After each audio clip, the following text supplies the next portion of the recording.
নাথযোগী যুৱ পৰিষদ এখন শক্তিশালী সমিতি গঠন কৰা হৈছে, যিখন সমিতিয়ে আগন্তুক দিনত জাতীয় জীৱনৰ লগতে জনগোষ্ঠীৰ উত্তৰণৰ কাৰণে ছাত্ৰ ছাত্ৰীৰ ভৱিষ্যত নিৰ্ণয় কৰিবৰ কাৰণে শৈক্ষিক দিশতে হওক, ক্ৰীড়াৰ ক্ষেত্ৰতে হওক বা সাংস্কৃতিক ক্ষেত্ৰখনত আগুৱাই লৈ যাবৰ কাৰণে এখন শক্তিশালী সমিতি গঠন কৰা হ'ল আজি। এই সমিতিখনৰ আজি নৱনিৰ্বাচিত সভাপতি নীলকমল নাথ ডাঙৰীয়া আৰু সম্পাদক হিচাপে পংকজ নাথ ডাঙৰীয়াক আমি প্ৰথমতে অভিনন্দন জ্ঞাপন কৰিছোঁ। এতিয়া কথাটো হৈছে আপোনালোকে চাওক যে অসমত বসবাস কৰা এটা খিলঞ্জীয়া জনগোষ্ঠী নাথযোগী জনগোষ্ঠী। এই নাথযোগী জনগোষ্ঠী অসমত বৰাক আৰু ব্ৰহ্মপুত্ৰ মিলি 43 লাখৰ অধিক জনসংখ্যাই বসবাস কৰা এটা খিলঞ্জীয়া ভূমিপুত্ৰ। আজি যদি এই জনগোষ্ঠীটোক আপোনালোকে চাবলৈ যায় তেনেহলে প্ৰত্যেকটো সময়তে কিন্তু আমি লঞ্চিত আৰু বঞ্চিত হৈ আহিছোঁ।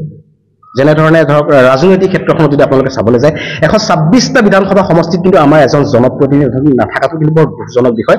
এই কথাটো আমি নাথযোগী যুৱ পৰিষদৰ তৰফৰ পৰা এটাই ৰাজনৈতিক দলসমূহক আমি জনাব বিচাৰিছোঁ, কিয় আমাৰ মানুহে কি ৰাজনৈতিক জগতখনত কি পদাৰ্পণ কৰা নাই? আমাৰ মানুহেতো দিন ৰাতি একাকাৰ কৰি ৰাজনৈতিক জগতখনত কষ্ট স্বীকাৰ কৰিছে, কিন্তু তথাপিতো আমাক মানুহক কিয় ৰাজনৈতিক পথাৰখনত নিবলৈ কাৰণে সক্ষম হোৱা নাই? এইটো বৰ দুখজনক কথা। গতিকে আগন্তুক যিহেতুকে আমাৰ 26ৰ বিধানসভা আহি আছে, ইয়াত যাতে বৰ্তমান চৰকাৰখনে হওক বা ৰাজনৈতিক দলসমূহে এটা খুব সুন্দৰভাৱে এটা গুৰুত্ব প্ৰদান কৰি নাথযোগীসকলৰ ৰাজনৈতিকভাৱে আগবাঢ়ি যাবৰ কাৰণে যাতে সুবিধা প্ৰদান কৰে। আমাৰ প্ৰথম দাবীটো আমি যুৱ পৰিষদৰ ফালৰ পৰা আমি এইটো দাবী জনালো।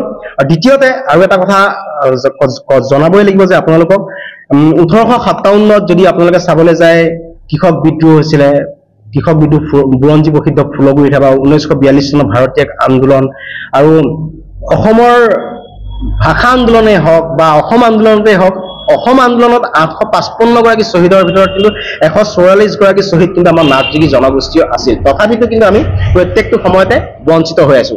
আশা কৰিম অনাগত দিনত চৰকাৰে হওক, ৰাজনৈতিক দলসমূহে হওক এই আমাৰ লঞ্চিত বঞ্চিত থকা জনগোষ্ঠীটোৰ উত্তৰণৰ কথা চিন্তা কৰে, এই আশা কৰিম। আৰু দ্বিতীয়তে আৰু এটা বিশেষভাৱে আমি কথা ক'ব লাগিব যে অসম প্ৰাদেশিক যোগী সন্মিলনী 1919 চনত জন্মগ্ৰহণ কৰি আজি 106 বছৰ বয়সা এটা বৃহত্তৰ জনগোষ্ঠীয় এটা সংগঠন।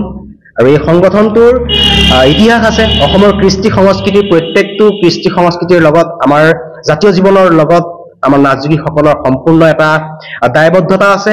আমাৰ নাথযোগীসকলে যি উপগ্ৰহীয় স্বায়ত্ব পৰিষদৰ দাবী আমি চৰকাৰক আজিৰ পৰা প্ৰায় 1-1.5 মাহৰ আগত প্ৰতীক অন্বেষণ কাৰ্যসূচী কৰা হৈছিলে। আৰু প্ৰতীক অন্বেষণ কাৰ্যসূচীৰে আমি এটাই বাৰ্তা প্ৰদান কৰিব বিচাৰিছিলো যে আমাক যি উপগ্ৰহীয় স্বায়ত্ব পৰিষদৰ দাবী আমি বহুদিনৰ পৰা লাগি আছো, ইয়াৰ যাতে এটা স্থায়ী সমাধান কৰে, এই আমি যুৱ পৰিষদৰ তৰফৰ পৰা আমি দাবী জনালো। আৰু আগন্তুক দিনসমূহত চৰকাৰে হওক বা ৰাজনৈতিক দলসমূহে যাতে আমাৰ নাথযোগীসকলৰ উত্তৰণৰ কথা চিন্তা কৰি ৰাজনৈতিক পথাৰখনত আমাৰ মানুহৰ যাতে বিধানসভা মজিয়াত যাতে আমাৰ জনগোষ্ঠীটো ভৱিষ্যতৰ নিৰ্ণয় কৰিব পৰাৰ কাৰণে এজন জনপ্ৰতিনিধি বা কমত আমাৰ 6জন জনপ্ৰতিনিধি দি আমাৰ জনগোষ্ঠীটো উত্তৰণ কৰে বুলি আমি দাবী উত্থাপন